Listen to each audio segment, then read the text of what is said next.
Bonjour, je suis Laurens van der Acker, directeur design de Renault Group. Bonjour, Bernard Rébier, président de Fermob, mais aussi directeur de la création chez Fermob, et ça j'adore. Mais je le connais, c'est le Luxembourg, mais je ne connaissais pas le siège dans cette couleur. Pour Renault, la couleur est spéciale, et puis derrière on s'amuse. Voilà, hein, ça vous dit quelque chose.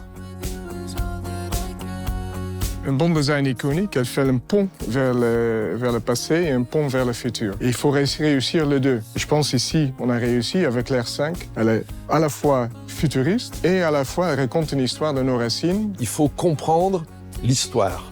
Si on ne comprend pas l'histoire du produit, si on ne s'en imprègne pas profondément, on ne peut pas réussir. Je ne crois pas au miracle. Il faut être 100% dans l'avenir tout en étant 100% dans le passé. C'est ça qui est très difficile et délicat.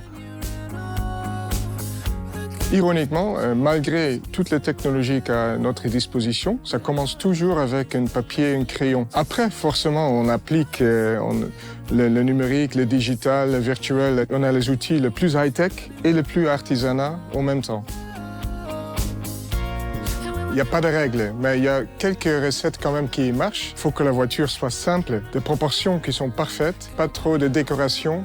Un parti pris en fait très fort. Une immense attention à porter aux détails parce que la technologie, l'état de l'art d'une époque n'est pas celui 20 ou 30 ans après. La couleur, c'est un univers fabuleux parce qu'il est à la fois universel et très personnel. La couleur peut emmener très loin.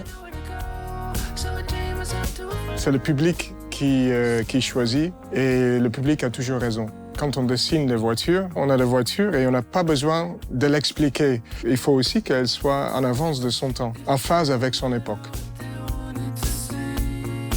Alors moi j'ai une réponse assez simple sur ce qui définit le French Design. On a réuni des personnalités du monde entier. Par exemple Paola Antonelli, la curatrice design du MoMA, enfin des grandes personnalités au niveau mondial. Nous avons défini 10 valeurs du design français et à la fin, celui qui résumait le mieux, c'était un je ne sais quoi. La France a un côté impertinente, mais aussi ironique. Il n'y a pas beaucoup de marques qui peuvent avoir un certain sens d'humour dans leur voiture. D'où le petit coq qui est dans les émaillages de vitre.